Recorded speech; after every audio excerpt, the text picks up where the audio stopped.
21वां श्लोक था हम लोगों का। देशा कोऽपि न भासेत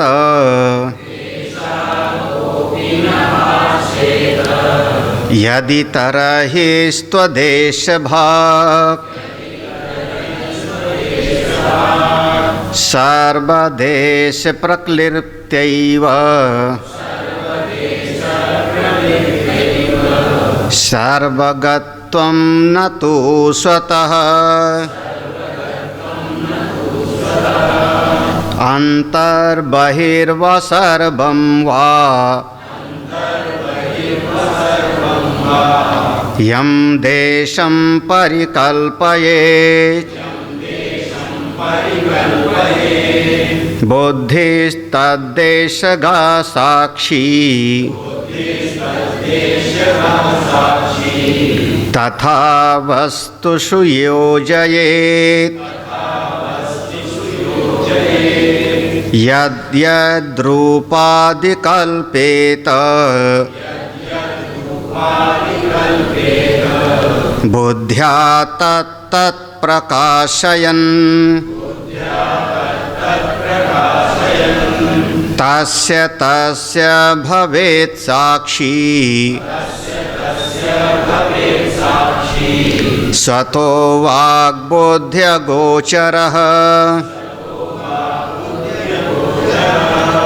कथं तादृङ्मया ग्राह्य इच्छेत्मैव गृह्यताम् सर्वग्रहोपशंशान्तौ स्वयमेवावशिष्यते न तत्र मानापेक्षास्ति स्वप्रकाश स्वरूपतः तादृग्भ्युत्पत्त्यपेक्षा चेत् श्रुतिं पठ गुरोर्मुखात् यदि सर्वग्रहत्यागो शक्यः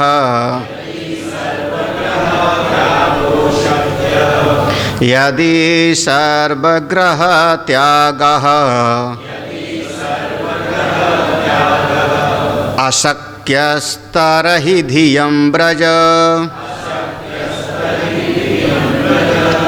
शरणं तदधीनोऽन्तः बहिर्वैशोऽनुभूयताम्।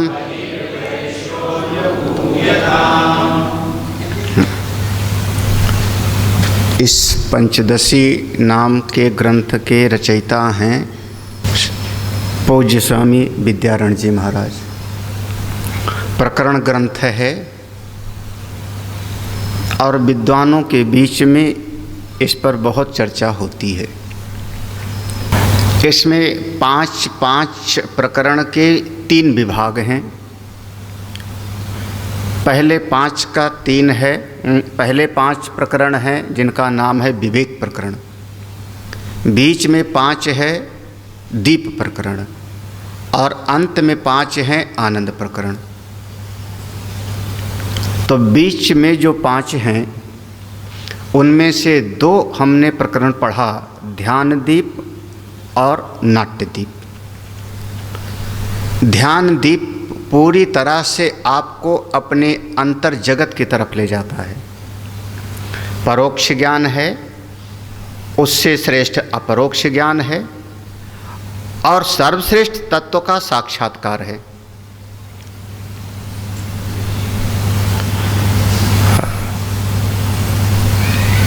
गिलास है, हमारी नज़रों के सामने है, इसको हम कहते हैं परोक्ष ज्ञान। आँख बंद करके अपने भीतर, कभी हमने समझा भीतर गिलास की कल्पना आई, मैंने यहाँ गिलास रखा था मेज पर, तो जो भीतर के जगत में आपने गिलास का अनुभव किया वो परोक्ष है।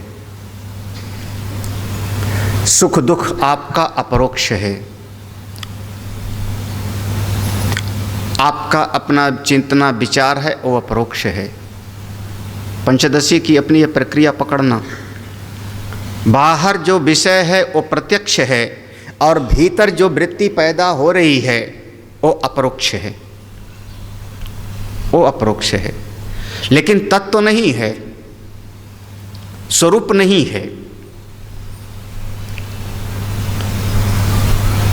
इसीलिए अपरोक्ष ज्ञान से और आगे बढ़कर के अपने स्वरूप का अनुभव, क्योंकि भीतर ही आप सुखाकार वृत्ति में हो, दुखाकार वृत्ति में हो, भीतर ही आपके चित्र में आता है ये शत्रु है और ये मित्र है।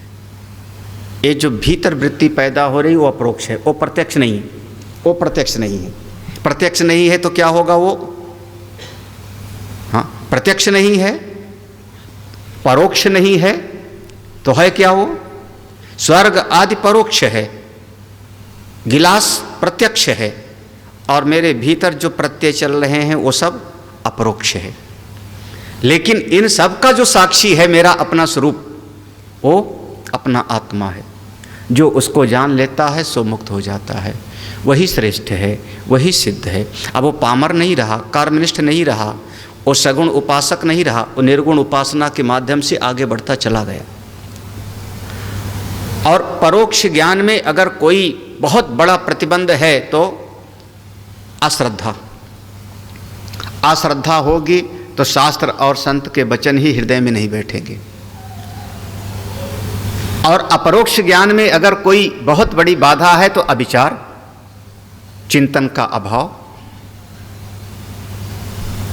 अश्रद्धा अगर है तो अभी और ज़्यादा से ज़्यादा आप तीर्थ करो, व्रत करो, सेवा करो, उससे आपकी श्रद्धा परिपुष्ट होगी, श्रद्धा बढ़ेगी। और विचार में कमी है तो अभी सत्संग, श्रवण, मनन ज़्यादा से ज़्यादा करो, आपका विचार पक्का होता जाएगा, पक्का होता जाएगा।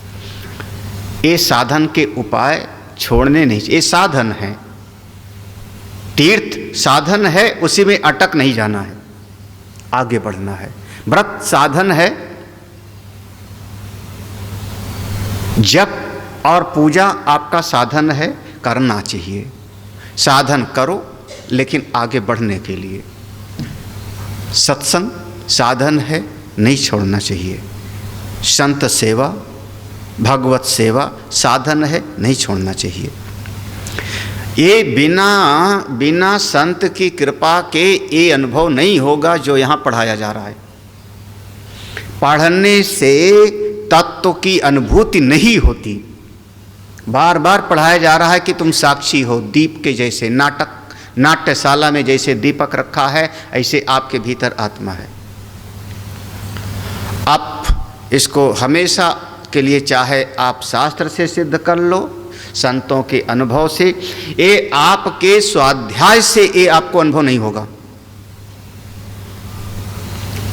स्वाध्याय से आपके विचार पुष्ट होंगे, स्वाध्याय से आपका मनन होगा, आपकी अखंडाकार वृत्ति बन जाएगी, लेकिन अनुभव नहीं होगा।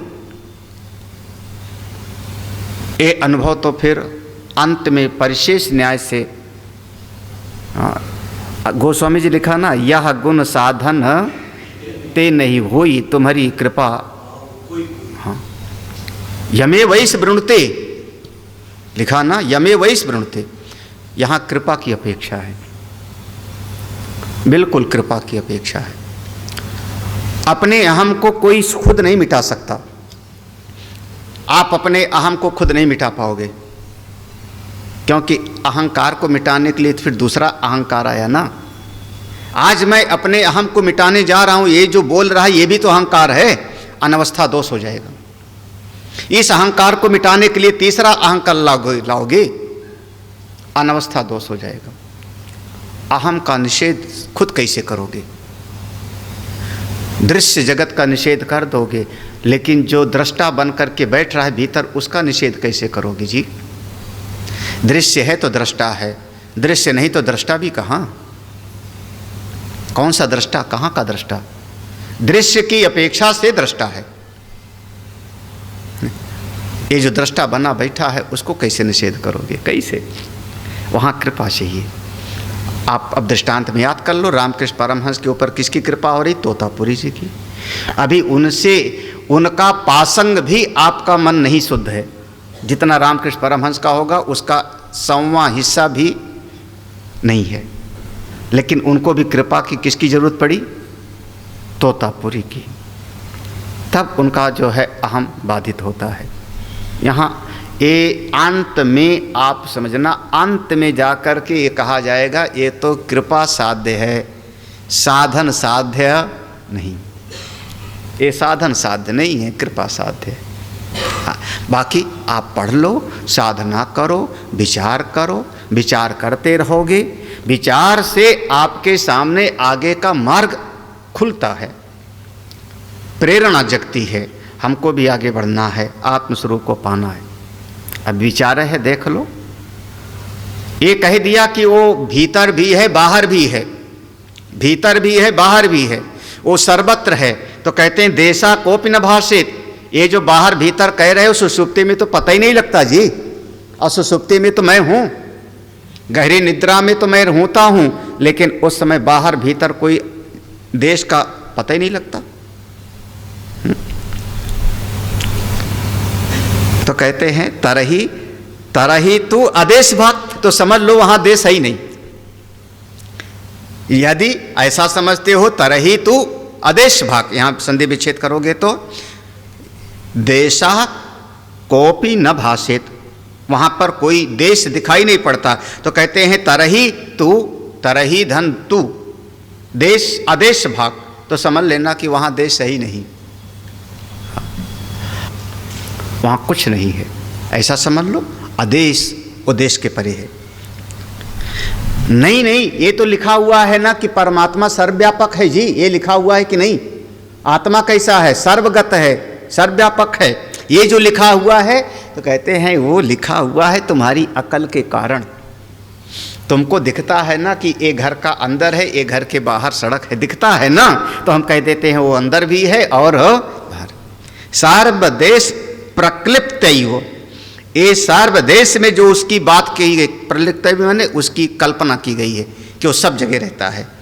ये सर्वगत्वम न तो स्वतः नहीं है, वह स्वतः तो वास्तव में अपने स्वरूप में देखो तो वहाँ कोई देश नहीं है, लेकिन इसकी कल्पना करनी पड़ती है, क्योंकि आपके भीतर है कि वो कलकत्ता है, ये लखनऊ है, वो घर के बाहर है, ये घर के भीतर है। तो मुझको कहना पड़ता है कि आत्मा भीतर भी है और आत्मा बाहर, क्योंकि जीव के भीतर, जीव की बुद्धि में बाहर भीतर की कल्पना जड़ जमाए बैठी है। तो हम कह देते हैं परमात्मा वो सत्ता है जो सर्वव्यापक है, सर्वदेश में है। अन्यथा परमात्मा की तत्व की दृष्टि से देश नाम की कोई चीज है ही नहीं। हाँ, अच्छा, सूर्य से पूछने जाओ, सूर्य देवता तुमने पृथ्वी को प्रकाश दिया? किसी दिन चले जाओ सूर्य देवता के पास। हाँ, अभी वो बड़ा चर्चा हो रही, चंद्रमा की दूरी 4,80,000 किलोमीटर दूरी है, 4,84,000 किलोमीटर दूर पर हमारा कौन है? चंद्रमा, जो हमारे इस सौर परिवार का एक ग्रह है, पृथ्वी के बहुत नज़दीक है।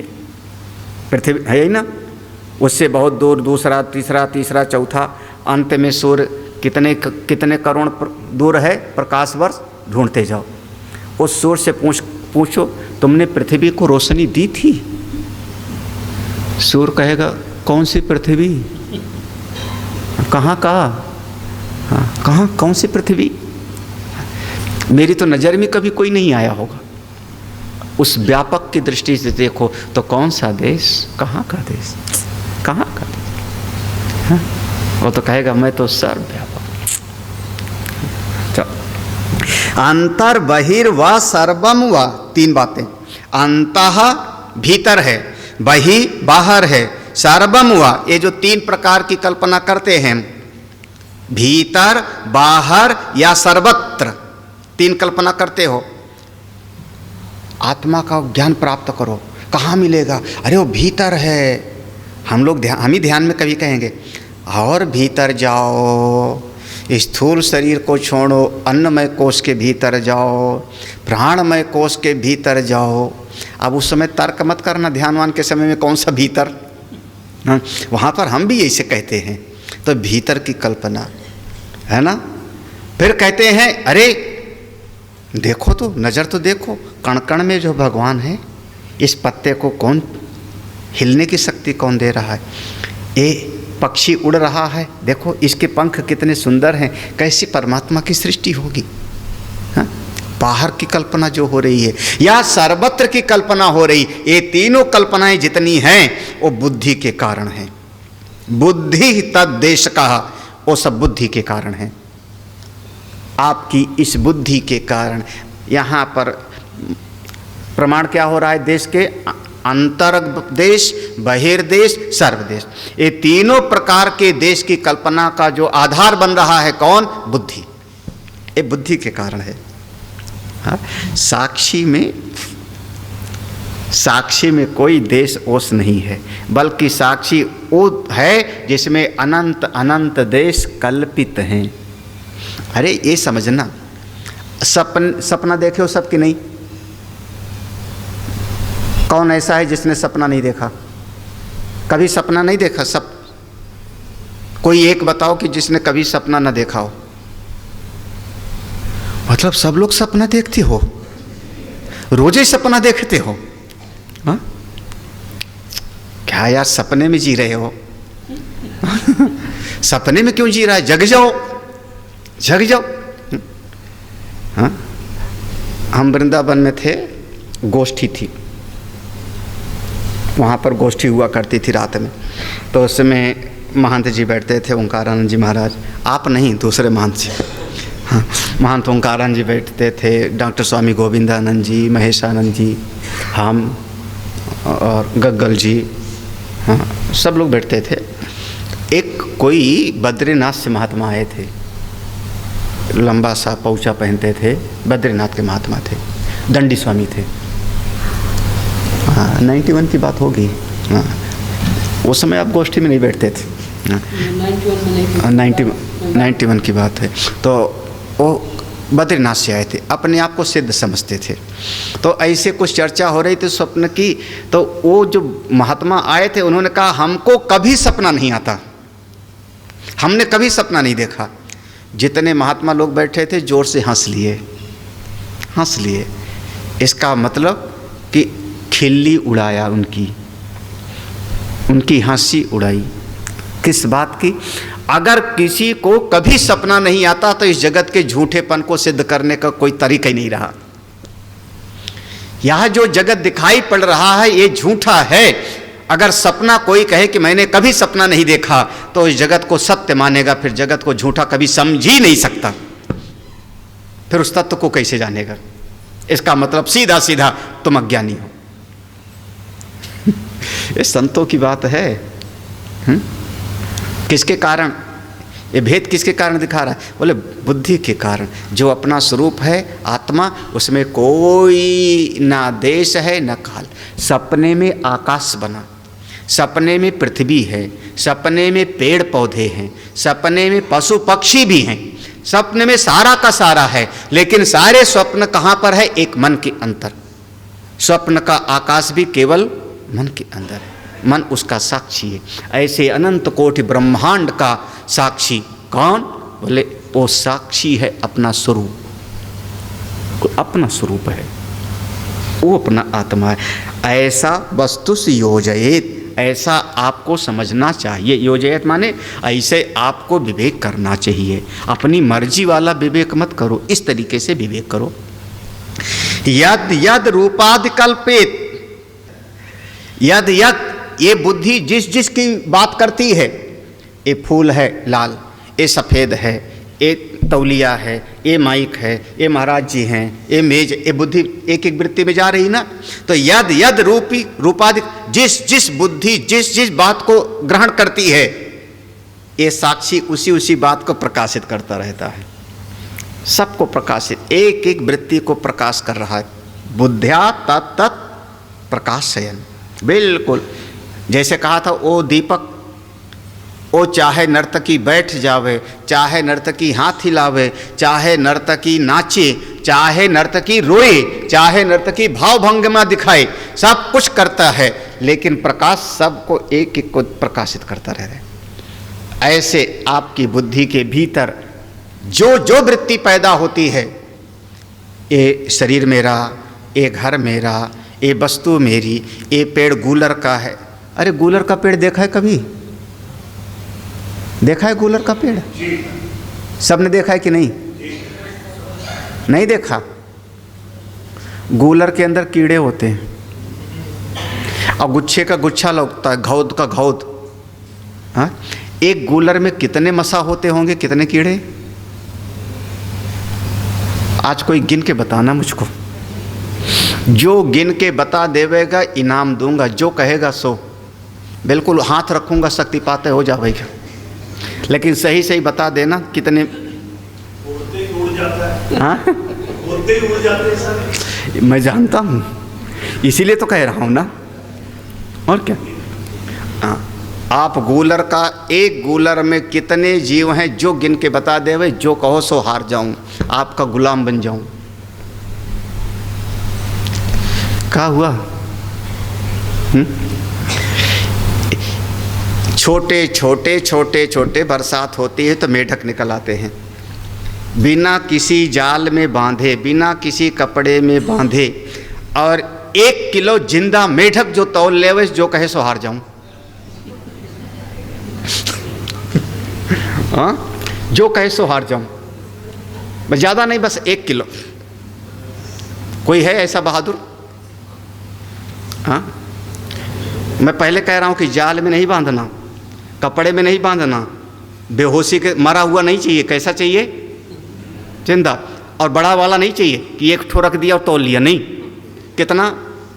1 किलो जो मेढक तौल के हमको दे देवे, जो कहे सो हार जाऊं। ये सब असंभव है, क्योंकि जब मेढक 4 अंदर होगा तो 3 उछल के उसमें से बाहर जाएंगे, तौले नहीं पाओगे। तो वो जैसे गूलर के अंदर कितने कीड़े हैं गिन नहीं पाओगे, जैसे खोलोगे जो जिंदा होगा उड़ जाएगा। हाँ, कैसे गिनोगे? ऐसे सृष्टि है, सारी सृष्टि है। लेकिन उसमें हमने पूछा कितने मच्छर थे, उसने कहा बहुत सारे। तो बहुत सारे मच्छरों का भी प्रकाशक मैं था, मैंने जाना। ये बुद्धि एक एक वृत्ति में जो प्रवाहित हो रही है, उसका साक्षी कौन? वही अपना आत्मस्वरूप। तस्य तस्य भवे साक्षी स्वतः। अरे असल में ये जो साक्षी है, प्रकाशक तो है, बुद्धि को शक्ति तो देती है, बुद्धि को बताती तो है, लेकिन बुद्धि इसको जान नहीं पाती। क्या बात है जी! ये प्रकाश दे रहा है ना, इसके प्रकाश में हम पोथी पढ़ लेते हैं, इसके प्रकाश में हम कोई आशीर्वाद दे देते हैं, इसके प्रकाश में आप संगीत सुन लो, भजन सुन लो। लेकिन ये प्रकाश अगर जानने का प्रयास करे कि मुझको शक्ति कौन दे रहा है, ये प्रकाश कैसे जान पाएगा? कार्य कभी कारण को नहीं जानता। सबसे बढ़िया दृष्टांत हम बैटरी वाला देते हैं, टार्च वाला। ये गुरुदेव का दिया टार्च। वो टार्च में से रोशनी आ रही है, वो टार्च में जलाया, रोशनी निकल रही है। अब वो रोशनी कहाँ से आ रही है, उसका स्रोत कहाँ पर है? रोशनी कहाँ से आ रही है? अगर वो बैटरी को देखने जाएगी तो रोशनी खत्म हो जाएगी। खोलो बैटरी, देखो। उस समय अगर बैटरी निकाल के देखने लगो कि जीप है कि एवरेडी वाली बैटरी है, तो उस समय उसकी रोशनी बंद हो जाएगी। ऐसे ये बुद्धि, वाणी उसको नहीं प्रकाशित कर सकती, उसको नहीं दिखा सकती। उसी के प्रकाश में ये सब चलते हैं। हाथ उसी की शक्ति से काम कर रहा है, हाथ से आत्मा को नहीं पकड़ पाओगे। वाणी उसी आत्मा की शक्ति से बोल रही है, लेकिन वाणी से मैं कहूँ मैं दिखा दूँ ये है आत्मा, जैसे फूल रखा है, नहीं दिखाया जा सकता। उसके लिए तो सत्संग स्वाध्याय। महाराज इसीलिए क्या करूं मैं? महाराज ये बताओ। तो कहते हैं सुनो, कथम तादृंग मयाग्राह्य, फिर उस ऐसे जो वाणी और बुद्धि के परे अपना साक्षी स्वरूप आत्मा है, कैसे ग्रहण करूं, कैसे समझूं, कैसे समझूं, वो कैसे हमारी पकड़ में आवेगा। ग्राही कहते हैं इत चेत मायेव गृहीतम, अरे नहीं पकड़ में आता तो मत ग्रहण करो। थोड़ा संधि विच्छेद करना। कथम तादृंग मयाग्राही, तो वो अपना साक्षी स्वरूप कैसे कैसे हमारी पकड़ में आवेगा। इति चेत, अगर ऐसा कहिए तो कहते माँ एव, यहां संधि विच्छेद है, माँ एव, माँ माने मत, मत पकड़ो, माँ ग्रहीताम। जरूरत क्या है आपको बुद्धि से पकड़ने की? हाँ, अपनी बुद्धि से क्यों जानना चाहते हो? बुद्धि को मिटाओ, बुद्धि को अलग करो, आप वही हो। बुद्धि की कटोरी में आत्मा नहीं आते। एक लुटिया में समुद्र आएगा, लोटे में समुद्र आएगा। समुद्र, मैंने समुद्र का पानी नहीं बोला, समुद्र का इतना सा पानी भर लिया तो तुमने कहा रामेश्वरम से जल लाए हो। समुद्र आया क्या उसमें? एक लोटे में गंगा आई क्या? गंगा जी का इतना सा जल लाए हो लोटे में। हाँ, गंगा नहीं है, गंगा तो अनादि अनंत प्रवाह चल रहा है ना।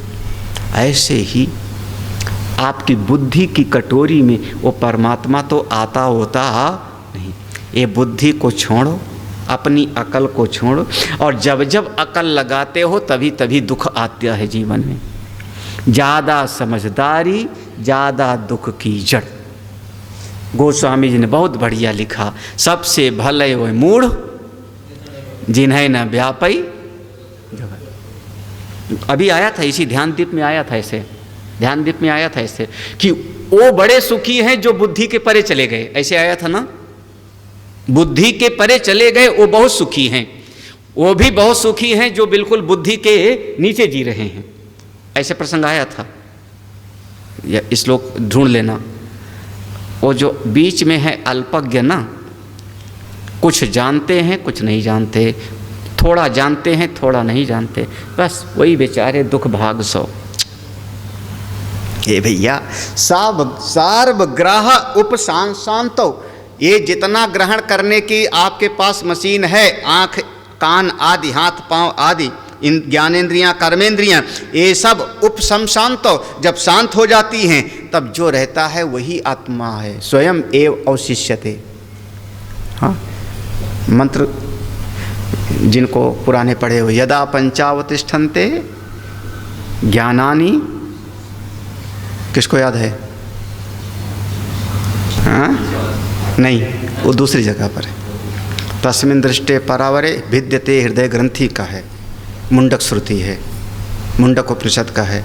भिद्यते हृदय ग्रंथि छिद्यन्ते सर्व संशया क्षीयन्ते चास्य कर्माणि तस्मिन् दृष्टे परावरे, मुंडक श्रुति है, एक कठोपनिषद है।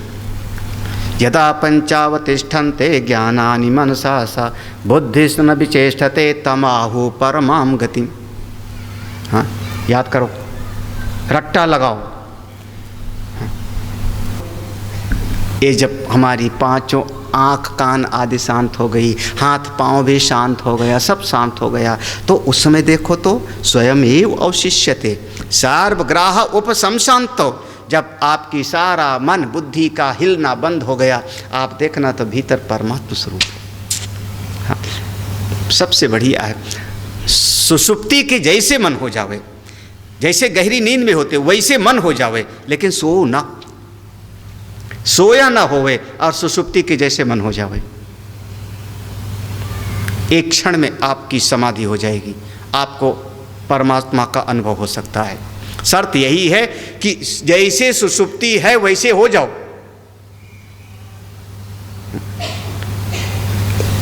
एक महात्मा था,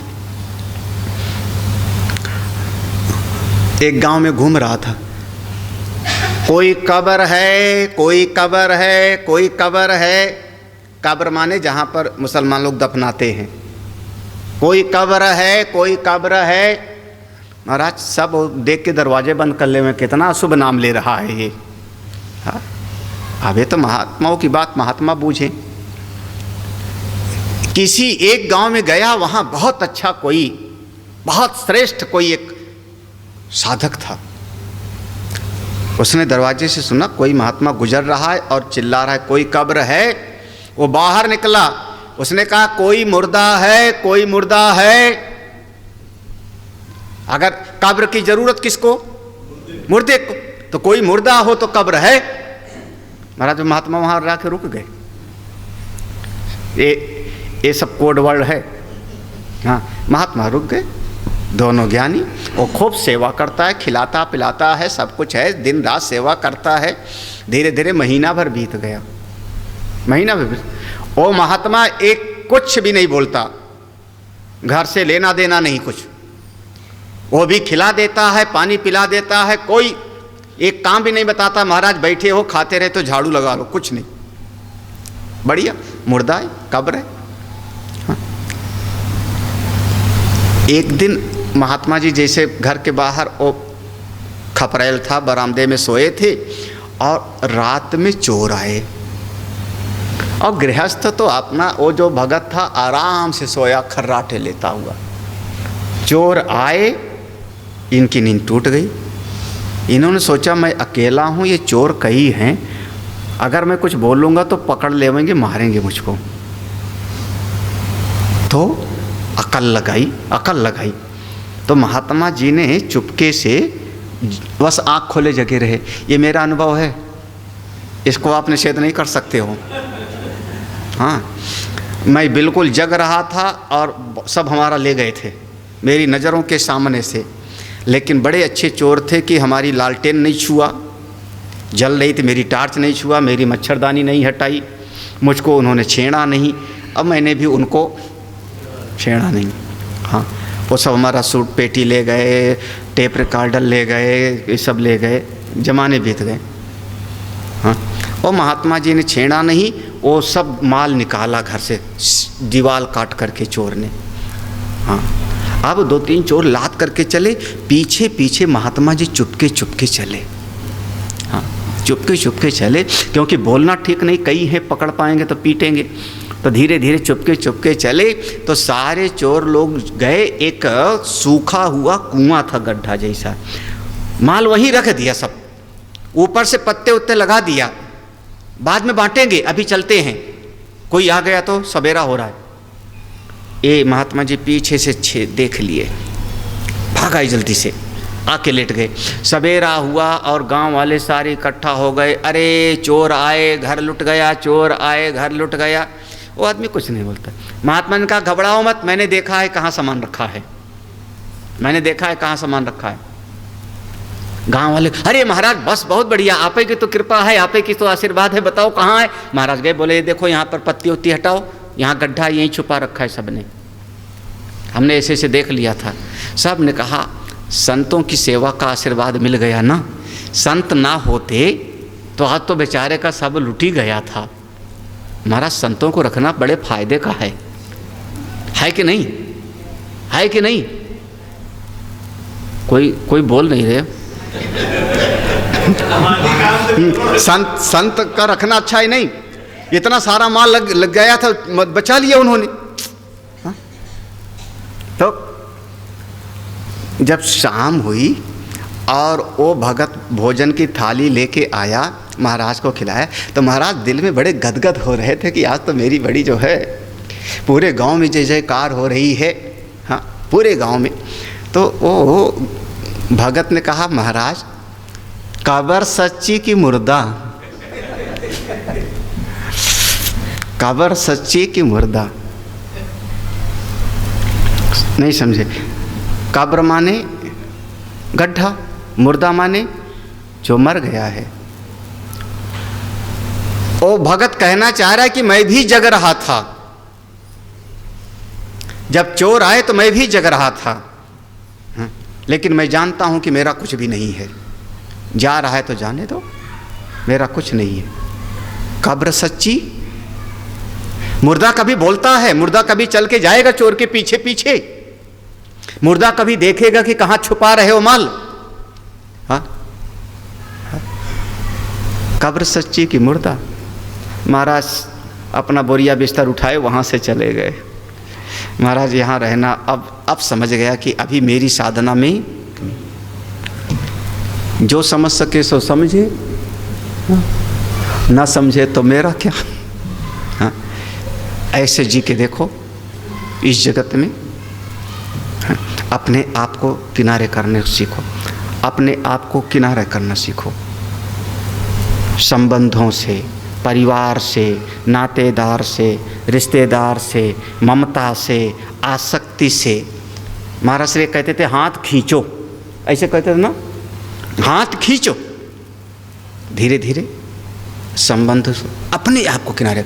अगर आप में एक कला आ गई कि अपने आप को किनारे कर सकते हो, आप कभी आप मात नहीं खाएंगे। हाँ? जहां आपका व्यक्तित्व आएगा वहीं टकराहट होगी। किनारे करने से हाथ खींचो। फंसाए तो पहले से हम पड़े हैं, घर, परिवार, धन, संपत्ति, ये देह है, शरीर मेरा, देहात्म बुद्धि, किनारा। फिर देखो सर्वग्रह उपसंशांतो, बहुत बढ़िया सूत्र है। जिस समय आप बिल्कुल वैसे हो जाओगे, स्वयमेव वही रह जाता है। जड़ भरत की कथा में क्या सुनाया हमने? उन्होंने कहा खा लो, भरत ने खा लिया। उन्होंने कहा कपड़े पहन लो, पहन लिया। उन्होंने कहा बलि चढ़ाएंगे तुमको, चढ़ा दो। कोई विरोध किया उन्होंने? पालकी में जुत दो, जुत गए। कोई विरोध किया? हाँ, रक्षा कौन करता है? फिर प्रकृति रक्षा करती है, सारा जगत सेवा करने लगते हैं, फिर वो काली प्रकट होती हैं, है ना। वैसा कोई बन के देखे। सर्वग्रह उपसंशांतो का अर्थ यही है, इसका अर्थ यही है, अपनी तरफ से निश्चेष्ट हो जाओ। फिर देखो स्वयं एव वो आत्मा ही रह जाता है। फिर जब अपनी आत्मा का अनुभव हुआ तो ना तत्र मानापेक्षास्ति, किसी प्रमाण की जरूरत नहीं, स्वसंवेद्य। ये मानापेक्षा माने किसी प्रमाण की, किसी के प्रमाण पत्र की जरूरत नहीं कि मैं ज्ञानी हूं कि नहीं हूं। स्वसंवेद, मान माने प्रमाण। तुम कह दो कि मैं ज्ञानी हूं, तुम कह दो कि मैं ज्ञानी हूं। जो ज्ञानी होगा अनुभव होता है, मेरे भीतर शोक नहीं है, मेरे भीतर मोह नहीं है। परिस्थितियां आती हैं, मैं मस्त रहता हूं, सब बिगड़ जाता है बिल्कुल। सारा का सारा नजरों के सामने यदुवंश नष्ट हो गया, नजरों के सामने। 16,108 रानियां, सबके 10-10 बेटे, और सब मर गए। अब भगवान के चेहरे पर जरा भी सिकन नहीं है। वो स्थिति ला सको तो बताओ। ऐसी स्थिति अगर आ सके तो वो है मेरे ज्ञान की स्थिति। सामने मरते हैं। एक दिन मथुरा बसती है और एक दिन मथुरा उजड़ जाती है, छोड़ के चले जाते हैं। चेहरे पर कभी कन्हई के रोते हुए देखा? सुदामा वाला छोड़ के बोलना। वो तो प्रेम का है, जहाँ प्रेम का स्वभाव हुआ थोड़ा अलग हो गया, करुणा करके करुणा निधि। अन्यथा जो है परिस्थितियों के कारण, लोगों के कारण बिल्कुल अविचल अपने स्वरूप में स्थित हैं। ऐसे बन जाओ। फिर और किसी के प्रमाण पत्र की क्या जरूरत? ना तत्र मानापेक्षा अस्ति, किसी और के प्रमाण की जरूरत नहीं, क्योंकि ज्ञान आपका स्वप्रकाश स्वरूपतः, वो आपका स्वसंवेद्य है। स्वप्रकाश अपने आप में आपको खुद अनुभव होता है। महाराज ऐसा आनंद है जिसकी कोई तुलना नहीं। जब आप इस दुनिया में, आप सभी लोग किसी से कुछ चाहते हो तभी दुखी हो जाते हो। ये ऐसा करे, वो ऐसा करे, वो ऐसा, दुखी हो जाते। थोड़ा अपने आप को किनारे करो। एक गिलास पानी चाहिए, उठ के पी लो, ले लो, जब तक नारायण हाथ चलावें। जब तक हाथ पांव है कर लेंगे, नहीं चलेगा तब वो जाने, समष्टि जाने।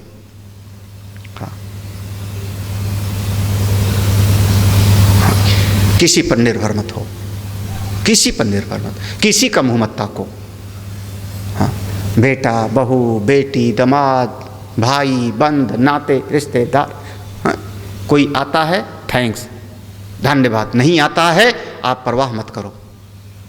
हाँ, मनवा बेपरवाह। मन भावे पर उस भाव में चल के देखो।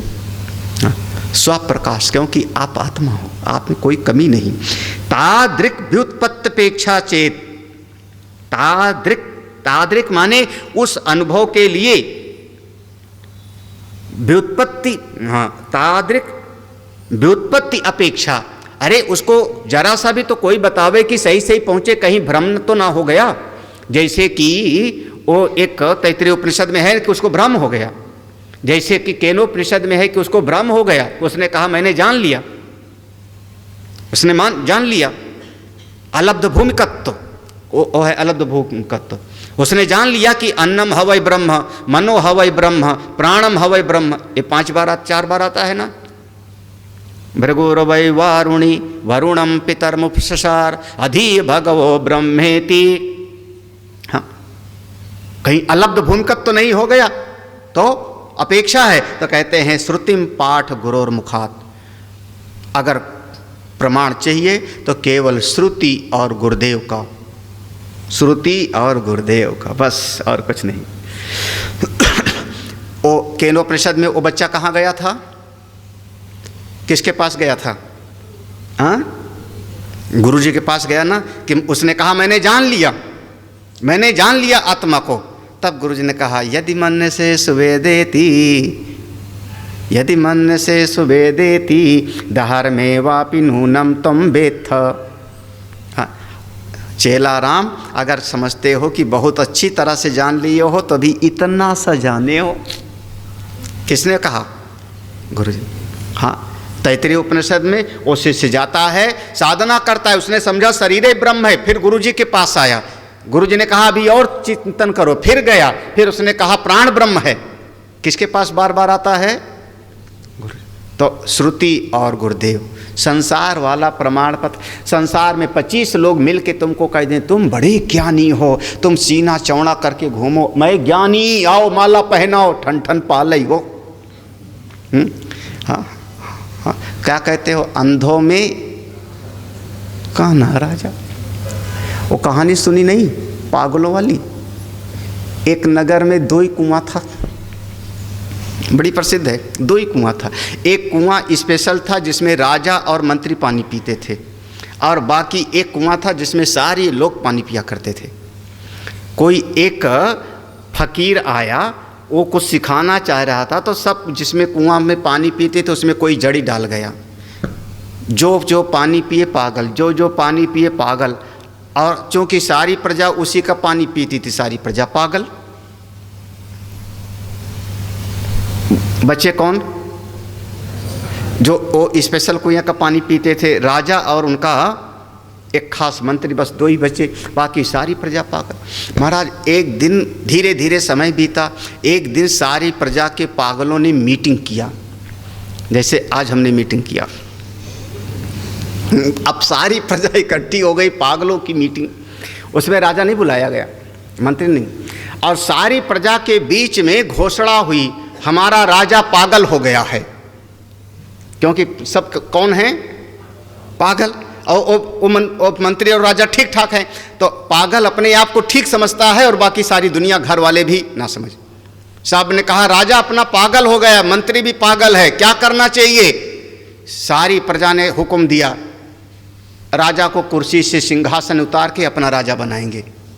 कल, आज नहीं, कल, कल ऐसा करेंगे, सब लोग मिलके चलेंगे, राजा को पकड़ के उतारेंगे, बंदी बनाएंगे।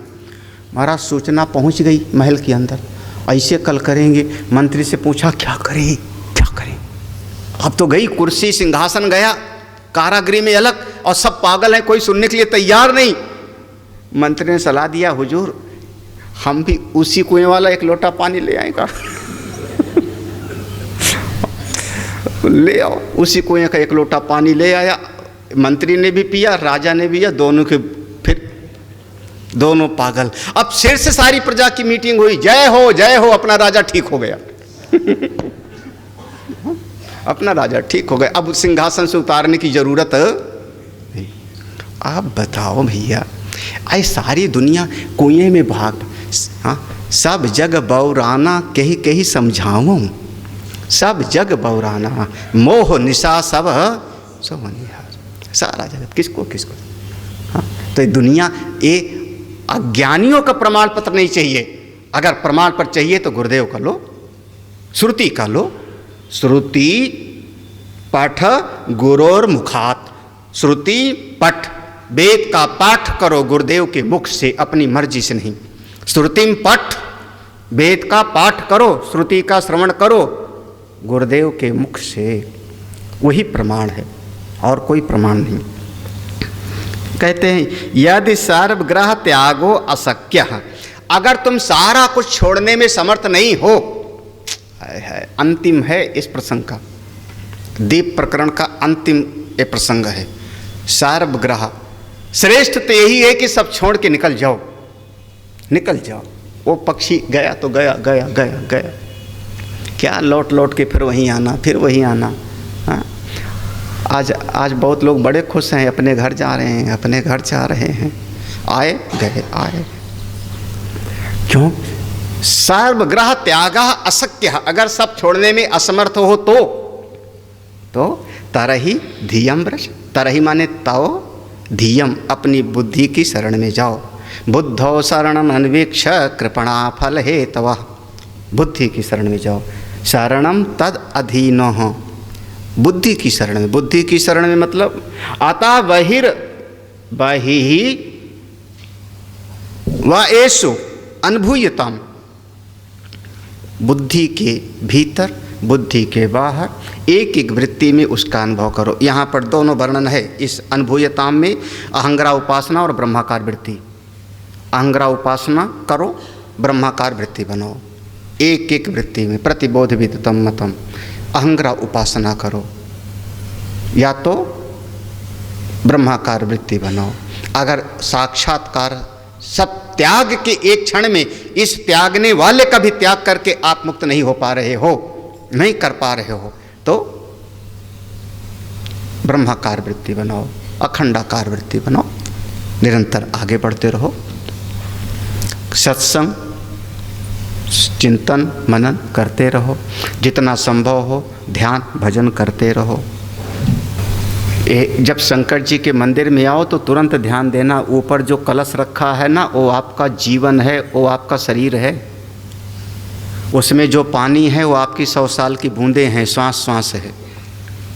एक एक बूंद उस शंकर महाकाल पे गिर रहा है, एक एक बूंद महाकाल पे जा रहा है ना, कालों के काल शिव।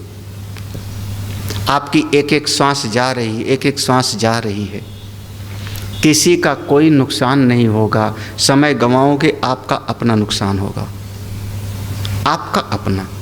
धीरे धीरे समय बीत जाएगा, बालपना चला गया, युवावस्था चली गई, वृद्धावस्था भी चली जाएगी, फिर से वही पुनरपि जननम पुनरपि मरणम।